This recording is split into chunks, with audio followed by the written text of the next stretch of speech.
Thank you very much for the invitation. It's always good to be back in Berkeley. So, if you have a projective variety,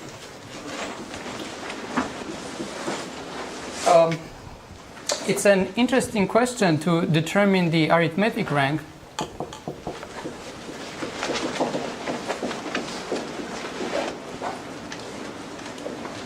Which is just the minimal number of equations needed to cut out x set theoretically.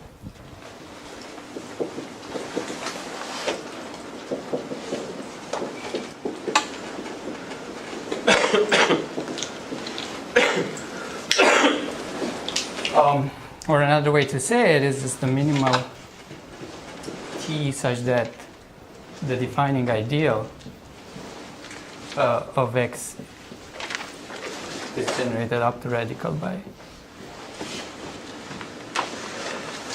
these t equations. Okay, so just to relate to Greg's talk from this morning, this has nothing to do with Greg's talk from this morning. So arithmetic rank is not X rank. It's a different concept. Okay. Excuse me, give me the carta set theoretically. Set theoretically, yes. You take the reduced set theoretically. Yes. So that's why I put the radical over there. By the way, I'm just going to work over complex numbers today. It's another difference from today's talk. Okay. So maybe one thing that's a similarity between the arithmetic rank and the usual rank is that you always get an upper bound, which is given by the dimension of the ambient space. So this is a theorem by Eisenbud and Evans, and you can also get a lower bound just given by the codimension of x. And the reason is whenever you cut with an equation, you can only drop dimension by 1. Okay. And if you have an equality here, if this is an equality, we just say that x is a set theoretic complete intersection. So just the minimal number of equations suffices to, this lower bound is attained. Okay?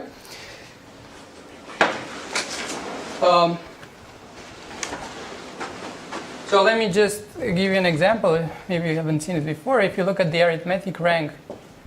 So what are the hypotheses on x? Sorry. It's just algebraic variety. You can assume. I don't have to assume it's irreducible, but reduced. So. That was one of my questions. It's a Veronese. When I say algebraic variety, I mean reduced and irreducible, and this is all I'm going to talk about. But sort of what? I guess. This Eisenbud-Evans can't be true for if not. So it's reduced. So if I assume reduced, then this is true. If I assume reduced, then this is true without. Reduced and irreducible. I don't have to assume irreducible. What if I take a collection of points that's not a complete intersection? Well, when I intersect, I'm going to get a non-reduced structure on that.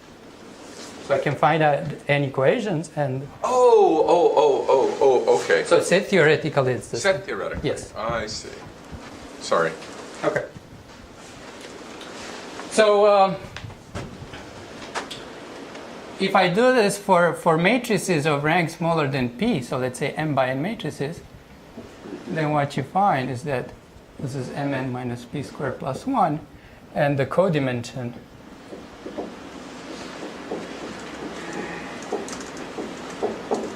is m minus p times n minus p. So this is a classical plus 1.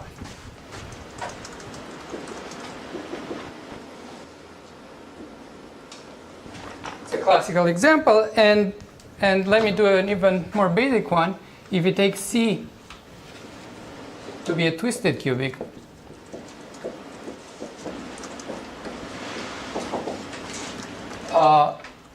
then Well, the ideal of in P3, so the ideal, let me just see what this is. It's just the image of the third Veronese embedding of P1.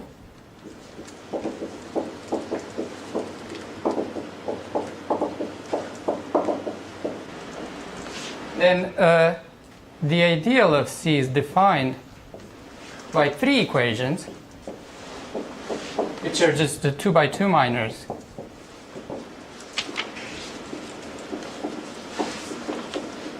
Of this matrix.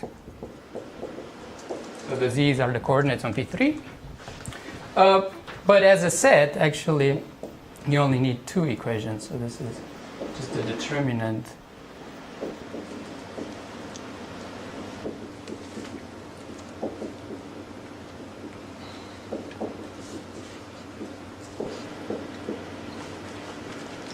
This equation maybe is a fun exercise to do if you get bored.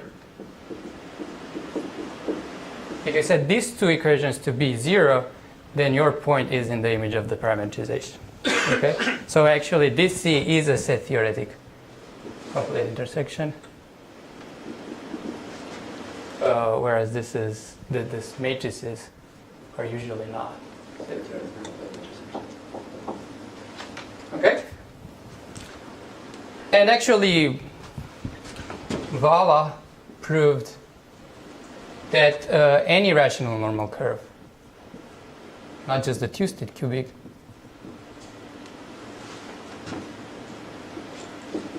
is a set theoretic complete intersection. And also the secant varieties of this. So this is just, if you want tensors, symmetric tensors of rank 1 in two variables. Okay, so just want to emphasize that computing arithmetic rank is actually a very complicated problem. Let me just ask a question.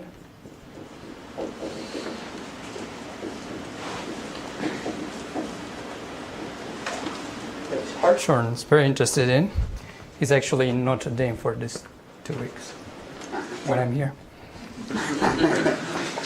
This wasn't planned. Some sort of faculty exchange? Yes, I think so. So the question is, if I look at not the degree 3 rational curve, but degree 4 rational curve in P3, so just the image,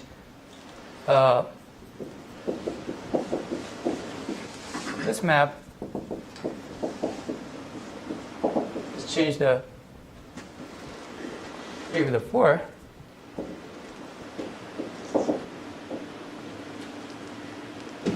What's the arithmetic rank? Well, it's a most 3 that's Eisenbach and Evans, and it's at least 2 because that's the codimension. We don't know how to answer that. Okay. So why does Hartshorn care about this?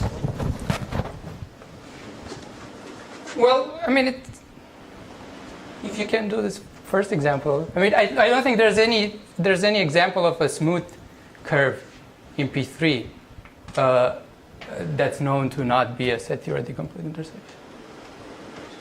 I mean, it's just one of the first examples. We should, probably before moving forward, we should try to see this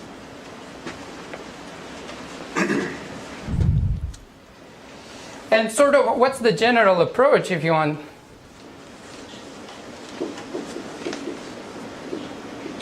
to arithmetic rank? Well, you try to get lower bounds and upper bounds, like I did.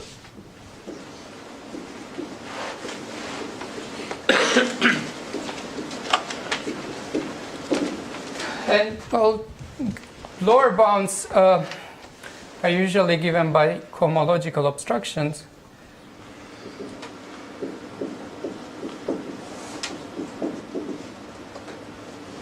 And to get upper bounds, you kind of have to produce equations. So just come up with equations.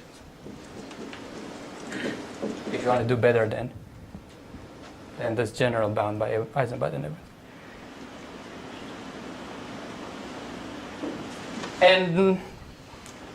And coming up with equations is really more of an art.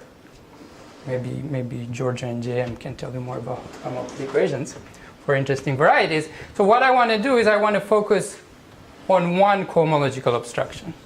So I'm really not going to give you any new results about the arithmetic rank. That's just a sort of some of my motivation, but I'll focus on computing some cohomological obstruction, which is local cohomology, and I'll describe that very quickly. Yes? So in all these discussions, you don't really care what degrees your equations come in. No. So, but is there any notion, I mean, that doesn't happen, I mean, okay, maybe this is kind of, but does it happen that when you know what's happening with the arithmetic rank, does it happen that equations come in low degree anyway? Or are there examples where you really need to take things of very high degree and no low degree equations? I mean, this is not a very precise question. Yes, no, I don't think we can prove lower bounds for the degrees of the equations that you need. I mean,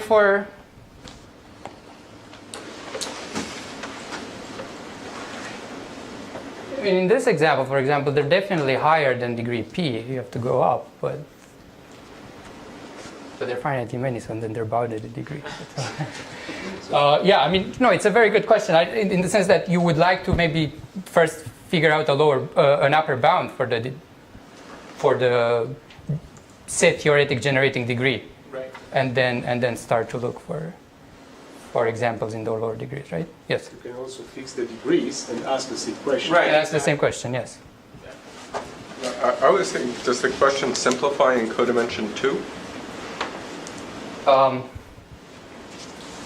Well, this is codimension 2. What? This is codimension 2. Right, but the general question. Oh, you mean whether it reduces to the curved or? No. So you started out for general arbitrary variety, and you ask, how do you find upper or lower bounds for this arithmetic rank? And now I'm saying, say you have a variety of codimension 2. Are there better bounds than what you've told us? Oh, there's all. I mean, there's the. Oh, it's codimension 2. Codimension 2. Yes.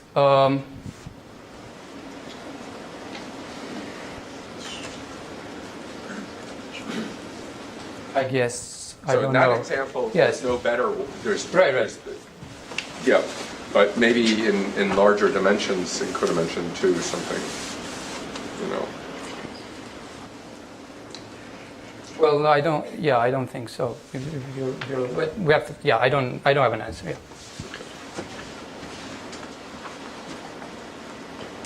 Okay, so I said I'm just going to look at one. Again, everything was motivation. What I want to look at one cohomological obstruction, and that's local cohomology. I want to describe it for you, and I want to talk about computing it in some example. So, if you have an ideal,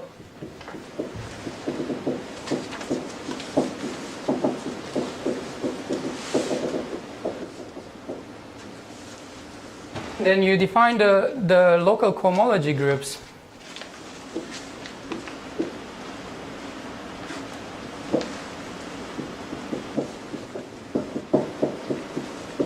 as just the homology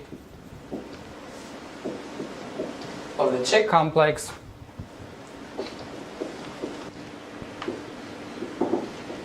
that you get. Well, you start off with the polynomial ring, and then you map to the direct sum localizations at this generators, and then localizations of products of two generators, and so on. You get a complex of length t. The homology groups of this complex are the local cohomology modules. And, well, the facts to note here is that the local cohomology modules only depend on the common zero locus of this Fi, as it's said. So this only depends on the zeros of the polynomials I. And so in particular, they're the same if two ideals are the same up to radical. So in particular, non-vanishing of local cohomology gives you lower bounds for the number of equations. Because if you can cut down your x by 5 equations, then the check complex is going to have length 5, which means local cohomology is going to vanish from degree 6 on. Right? So a lower bound for arithmetic rank, so if I call this x, a lower bound for arithmetic rank will be the cohomological dimension of x, which is just the largest degree, such that local cohomology vanishes in that degree. Oh, sorry, it's non-zero. Okay.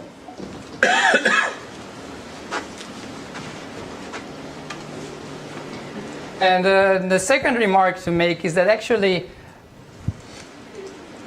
these are S modules, but they're very non-finitely generated. So if you think of them as S modules, you need an infinite amount of data to capture them. But if you enlarge the ring and think of them as, if you replace this as by the Weyl algebra of differential operators,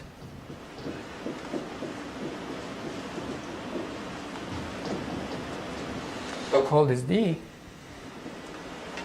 then every term in this complex is a D module, because it makes sense to differentiate a fraction of polynomials. And when you differentiate the denominator, I mean, if the denominator had an fi in if the denominator had the power of fi and you differentiate, you're only going to increase that power. So it's still going to be in the localization. So all the terms here are closed under differentiation. They're D modules. The restriction maps, which I didn't tell, they just come from inclusions. So they're given by constants, so they will commute with taking differentials. So this is really a complex of D modules, which means that the homology, the local homology groups are going to be D modules. So it's the second fact which I want to use just to think of this as finite objects. So the local cohomology modules are D modules. And actually, they're not just finitely generated, but they have finite length.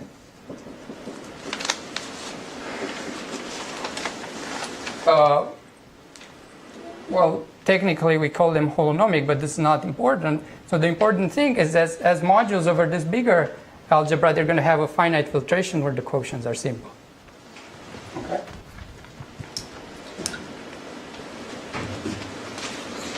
So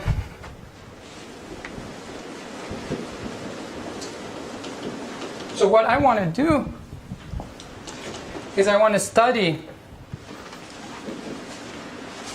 these local cohomology modules. What do I mean by that? Well, study them, right? Maybe I mean to determine when they're non-zero.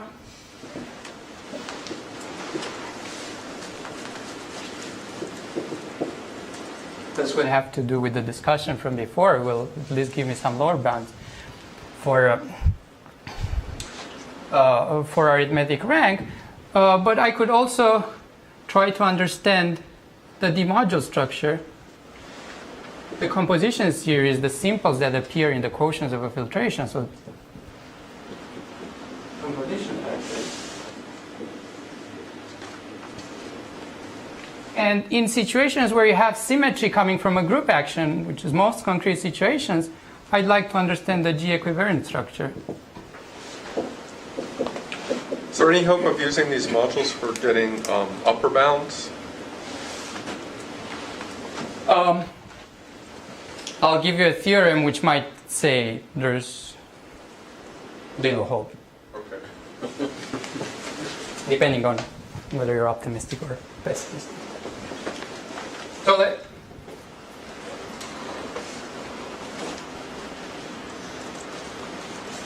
But the story is real rank, also with arithmetic rank, it's not obvious to me that having a group action helps you. So that's why I said this is motivation. I'm just going to talk about computing the local cohomology. And when you compute local cohomology, just the act of computing it might get some help from the group action. And so I want to talk about an example, and there's many examples, like Can I comment? like for matrices where you couldn't compute local cohomology if you didn't take into account the group structure. Yes. Can I say anything about the question about codimension 2? So there was this famous conjecture by have shown that if X is smooth, That's why I asked. if P6 and so it's a Yeah, complete but section. it's even stronger than that. The reason the conjecture in codimension 2 is easier than the general Hartshorne conjecture is because in codimension 2 you can reduce it to question about rank 2 vector bundles. And you don't have that in higher codimension. So that was why I asked. I guess that's still hard. Yeah, I'm sure. I mean, in codimension 2, the question, the Hartshorne conjecture is just whether every rank 2 vector bundle splits the direct sum of line bundles, which appears to be easier than the general conjecture, although both are as open today as the day they were made. Can I ask a question? Yes. So if I want to do this computation, even just computing S sub fi as a D-modular is a non-trivial calculation. Yeah, just computing the Functions and I have to Right. go through the whole thing. So I mean, if I just ask this in a very general context, it's basically no hope. I mean, you can try to use the D-modular package in Macaulay too. It's not going to go. I don't think it's going to give you the 2x2 minors over 2x3 matrix. Well, not even that. I don't think so. I mean, when we computed the local cohomology with supporting ideals of minors, that wasn't. So yeah, I mean, it's a hard question to actually compute it, and that's why I'm not going to do it, except for in some examples. Okay, so I said the G equivariant structure. I mean, these modules have a G action. They're representations of the group, and so I understand how G acts on them. So this makes sense when there's a G action.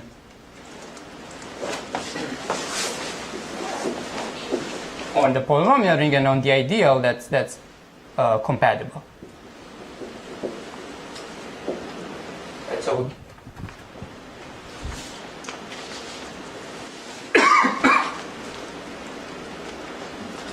so today I'm just going to focus on one example, and that example is when X is a Veronese cone. The cone over the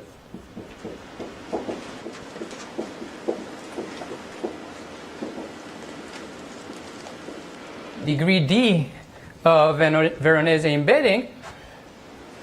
If I want to write this in a coordinate-free way, then I can just think of X as the image of the embedding, or not embedding, but it's just a map, which this W is a vector space of dimension n, and the map just takes an element of the vector space, think of it as a linear form, and it raises it to the d power.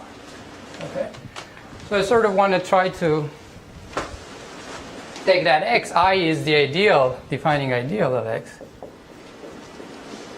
Excuse me, what you mean by cone? You take in the affine... Yes, so this is the affine situation, is the image of this dth power map. So it's the vector space, this is another vector space. Probably one. -1, that's just making sure everybody's following. Yes, so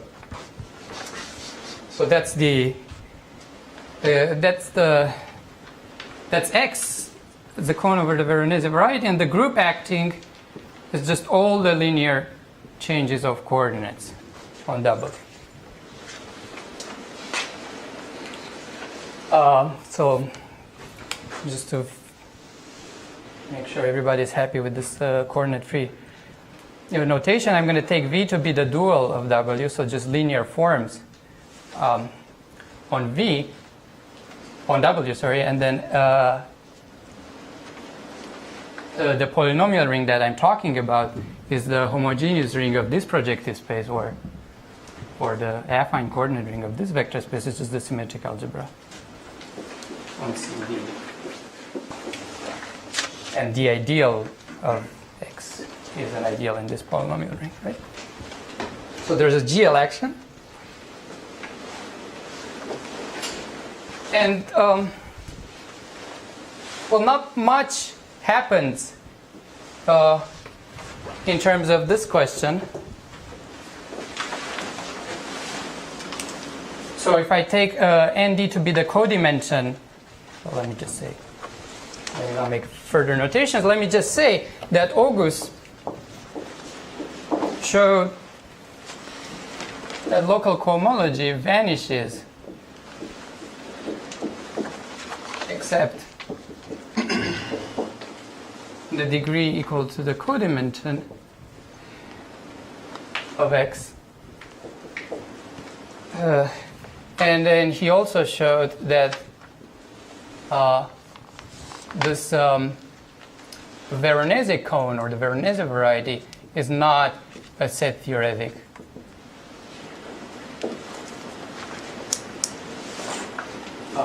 complete intersection when the dimension of the vector space is bigger than 2. So for n equals 2, this is the rational normal curves at which Vala proved their set theoretic complete intersections, but then this is not. So I'll comment on this, but let me just state theorem, one theorem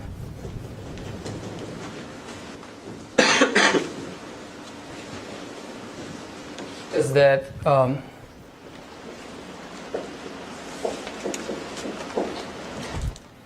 that if you look in degree equal to the codimension, so the only interesting one, then this is actually a simple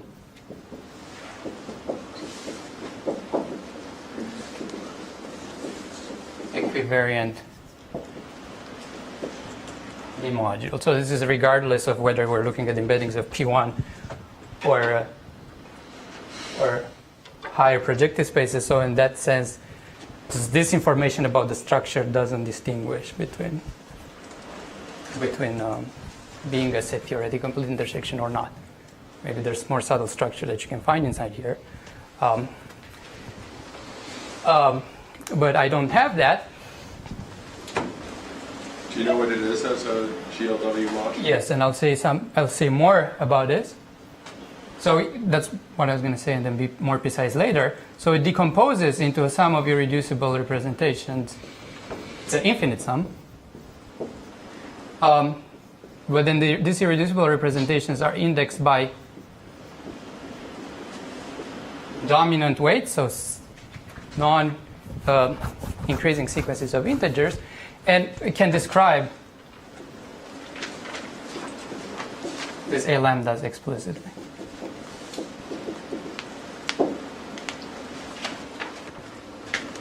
So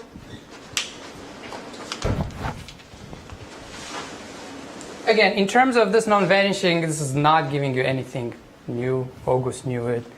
Doesn't give you anything better than the codimension bound for arithmetic rank. So the reason why I'm talking about this example is I just want to give you a point of view which you may apply to other concrete situations about computing the D-module structure and then understanding non-vanishing in those situations. So again, for Segre varieties, this is no longer going to be true, and you can apply the same techniques to understand which of the local cohomology modules are non-zero.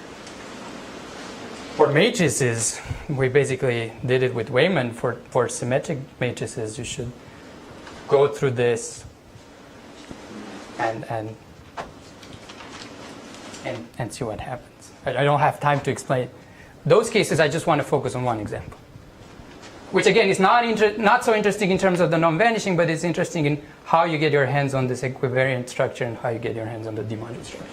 Okay. Okay.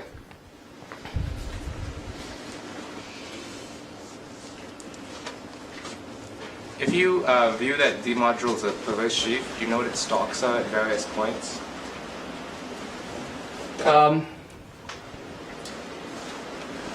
Yes, so I'll say what this D module corresponds to is just the intersection cohomology shift that you get from the trivial local system on the orbit of non-zero d powers. And so then there's just the question of computing if you're on the stalk at 0. But do you know what that is? I can compute it. I can't tell you what it is. I mean, you can compute it because you can do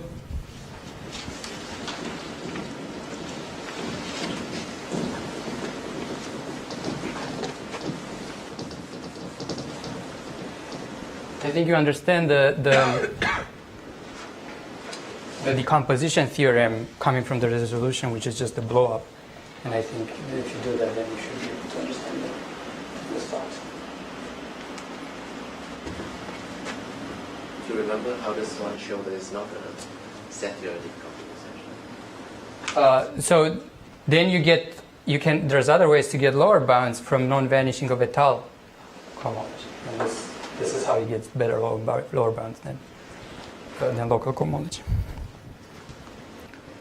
Okay, so what's this D module, and then how do you understand the decomposition into irreducibles? So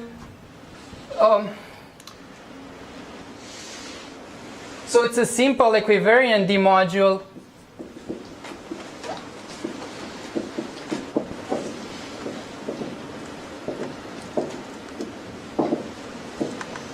with support contained in this X. And there's a way to classify these D modules as the equivariant Riemann-Hilbert correspondence.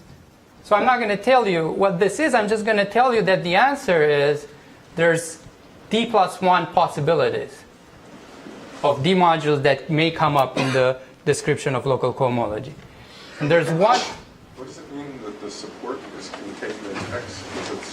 So you can talk about the support of a module, which means every element is, so if the support is inside X, then every element is killed by some power of the defining ideal of X. So then you can define support. I see. And this has this property, so the D modules that come up should have the property. So anyway, there's a finite list.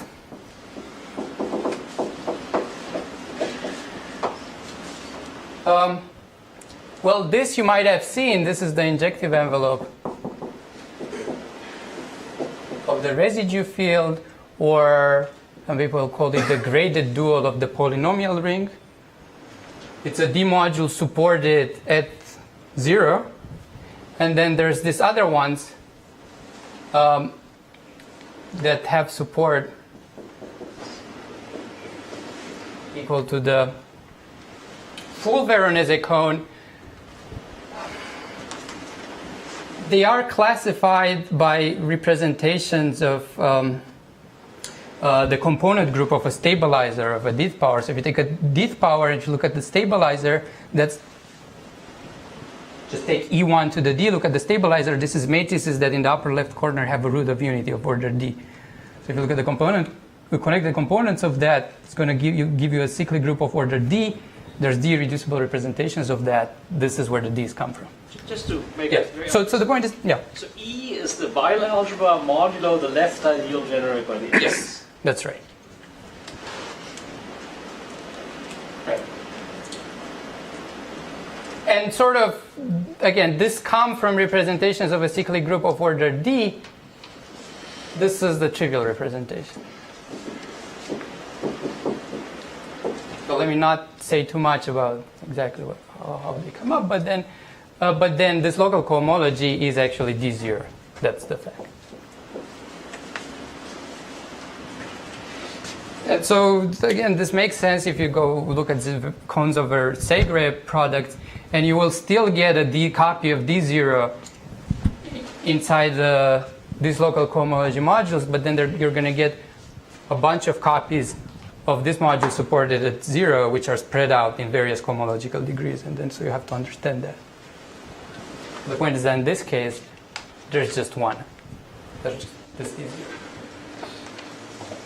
So now once I tell you that, if you want to understand the GL structure here, you just have to understand the decomposition of D0 into irreducible representations. Can you say one more time what's D0? Can you describe it explicitly, so in terms of generators and relations for me? No, that's a problem. So it's not cyclic. No, I mean it is cyclic because they're all. So there's a left ideal.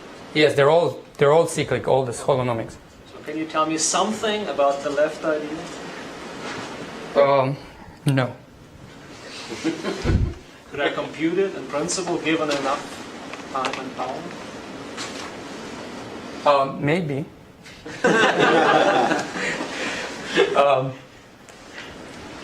But I mean, the point is I can't get directly to these DIs. You have to do something. Right. So yeah, I mean, I would like a presentation for this.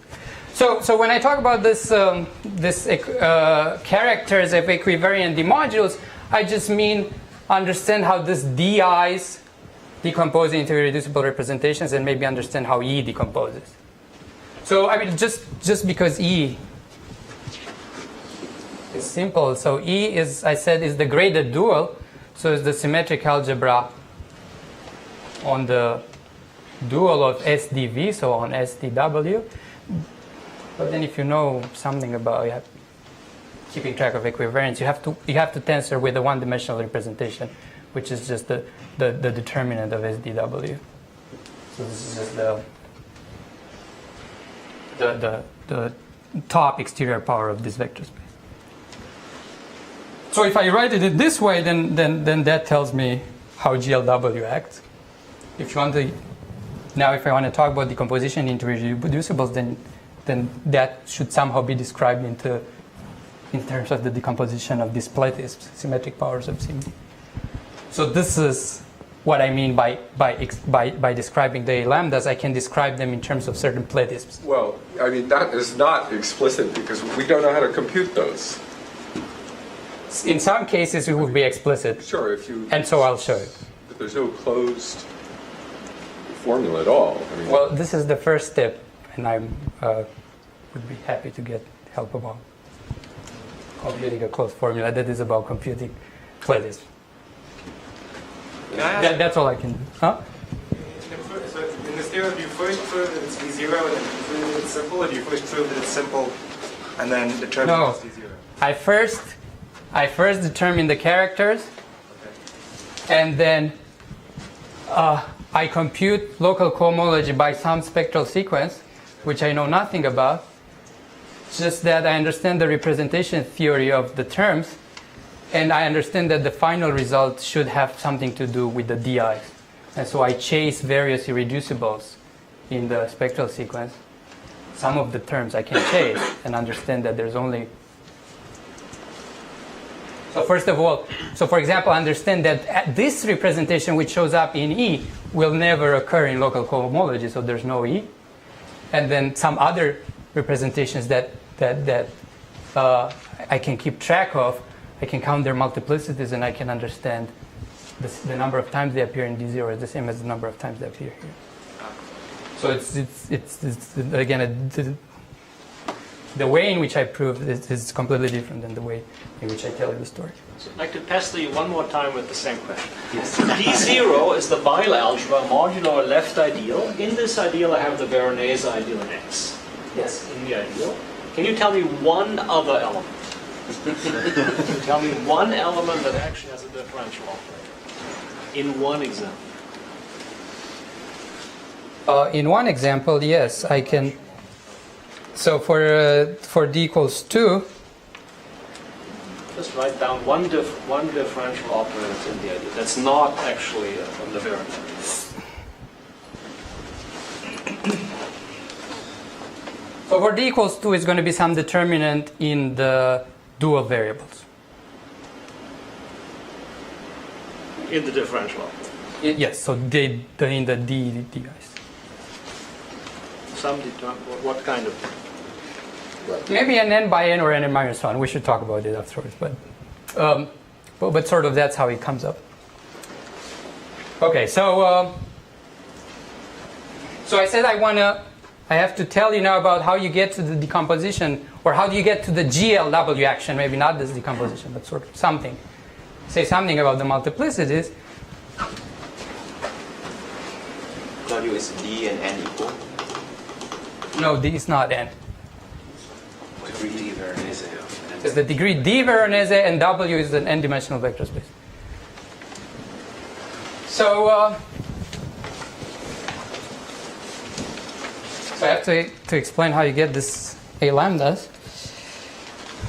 Well, one way to get the A lambdas, well, let me state the formula.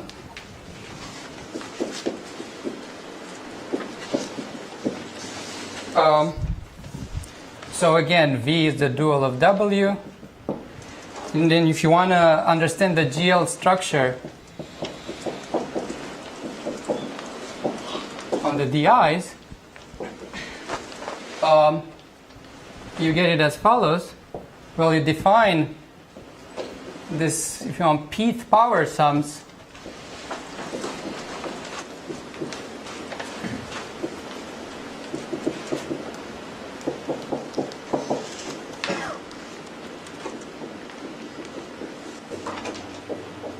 So again, this is some partition. It makes sense to talk about the Schur functor applied to this V. It's an alternating sum, so this is just a virtual representation. If you want, it's in some Grothendieck group. And then one way to describe D0 is as follows. This is just the limit as R goes to infinity. R is congruent to 0 mod D of PRV tends to E minus E. What do I mean by that? I mean that for each R,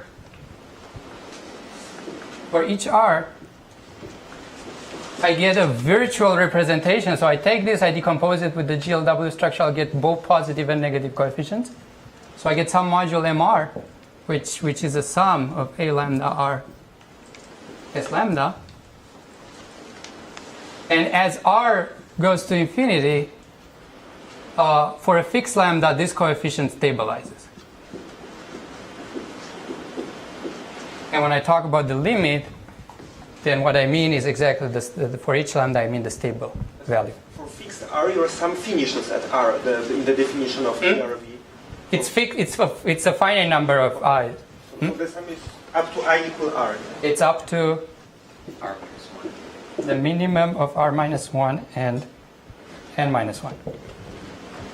So yes, it's a finite sum. I tensor with this E, I decompose, take the limit. And that's the stable value. Well, this is probably not very satisfying, but you can compute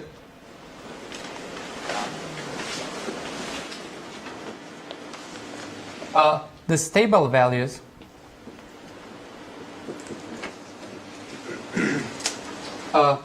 in terms of stable multiplicities.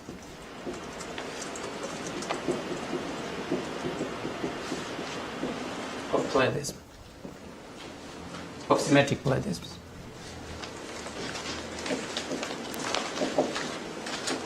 So this is when the first part is large.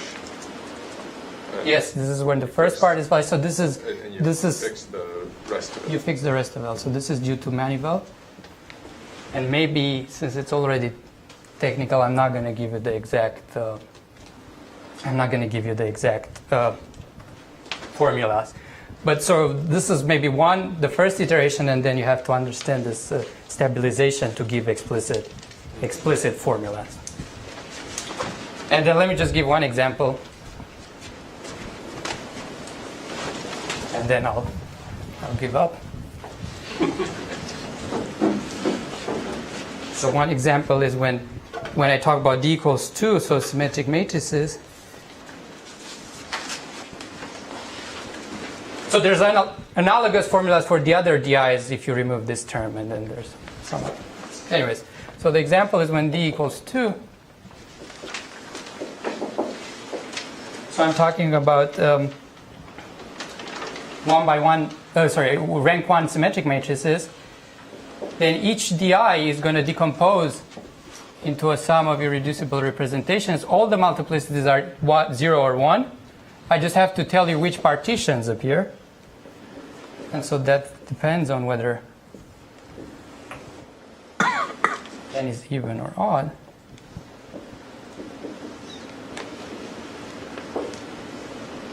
But they all look very similar.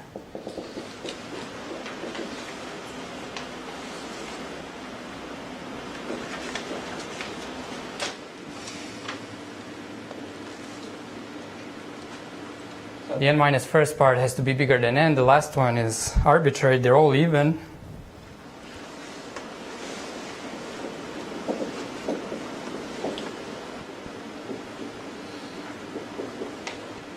So for d1, you get the same thing, just that the last part is odd. Anyway, so it's something very, very explicit. So here, I guess.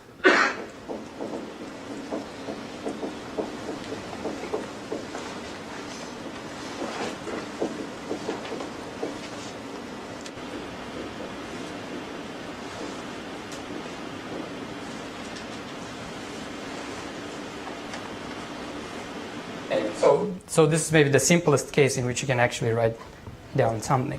And the point is if you do Segres or Segre-Veroneses,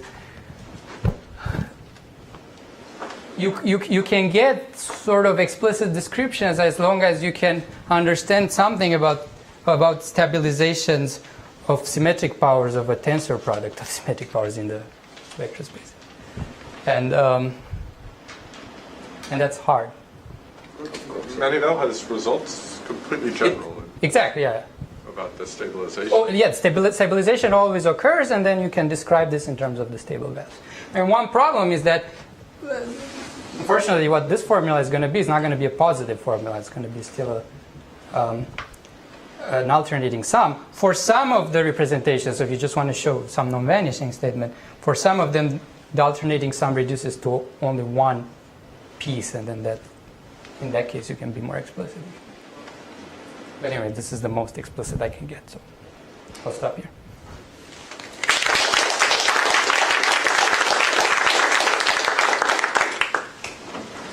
Any question, comments? Sorry. Okay, first. So I just wanted to understand. I know I asked you this question last time I saw you do a talk, but It was on a different, it was on matrices, I think, yes. But thing, but it's the same question. So like, how much did you know before computing about this GL equivariant D module? Did you know it was semi-simple already?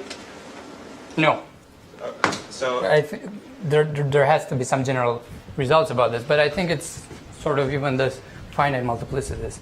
I mean, you have to have some assumption on having finitely many orbits. okay. To get so the group has to be large enough if you want to play this game. So it's not just a simple D module. I think this one is, or at least for matrices, yes. So and that's how the question behind this question was, you mentioned this decomposition theorem and so on, and this sort of relationship between these. Yes.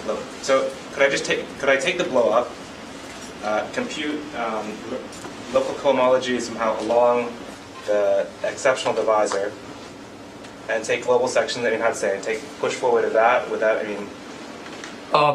So in principle, that's how you. Is that the spectral sequence that you're talking about? That's. Oh no, sorry, I was talking about something. No, for this spectral sequence to to compute this thing, I want a filtration that refines the filtration given by the powers of the ideals of I, for which is sort of easy to compute X modules. But I can't compute this upstairs and then push down? Well, I don't know how to do that, but maybe. So I mean, local cohomology Sort of relative to... supported on the exceptional divisor. Yeah. But I don't. I mean, the point would be then to invoke the, how to say, change to a D module upstairs and then invoke the decomposition to go down.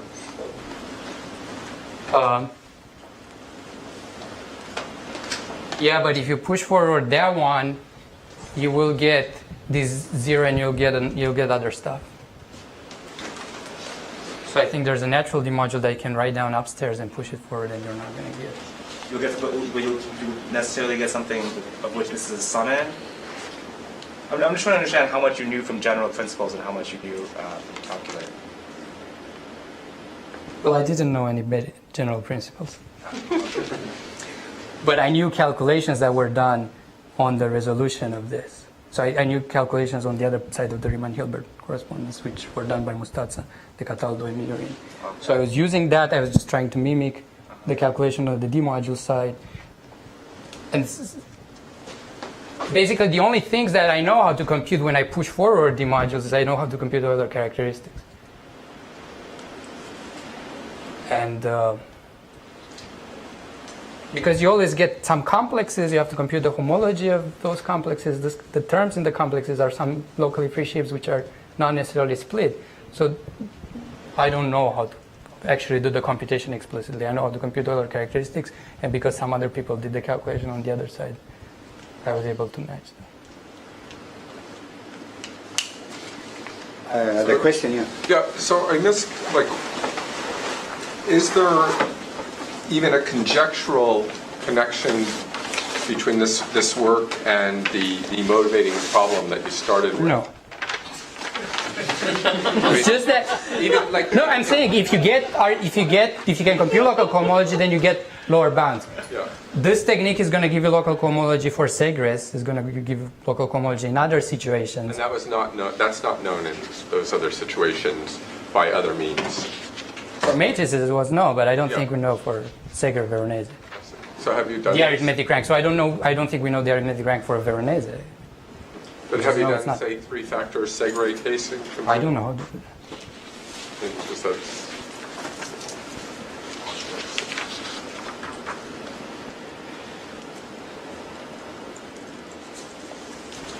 Other question? So if not, we can thank the